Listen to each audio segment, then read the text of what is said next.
Hey guys, this is Luke with Arrowhead Rifles, here for a quick build spotlight on this sweet 7 PRC that we just wrapped up.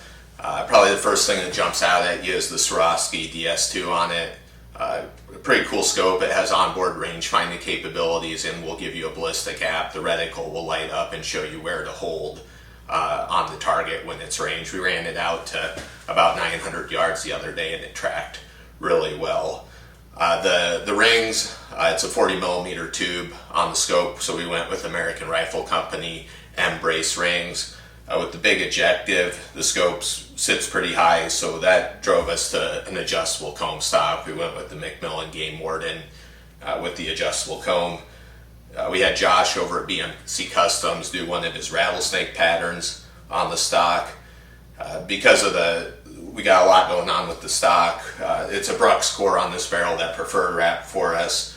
Instead of going with their nickel combo carbon, it's kind of flashy. We thought it would just be a little too much going with the stock paint, so we went with a more traditional carbon wrap on this one.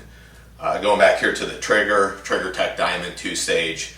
Love the trigger. Some guys can't get used to the 2-stage, but if you haven't tried one, I'd recommend checking it out. I love them for a hunting trigger. Lets you get your finger on the trigger and address the trigger before it's go time. I feel like it lets me run a little bit lighter trigger pull on a hunting gun, since it gives you that little bit of leeway before it's ready to fire. For the action, Kelvin and Nook with the integral recoil lug and integral scope base. Very smooth cycling action. We're feeding it with this Hawkins Hunter bottom metal.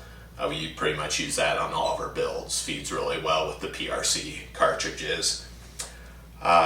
With the brake, we went with our 3-port self-timer.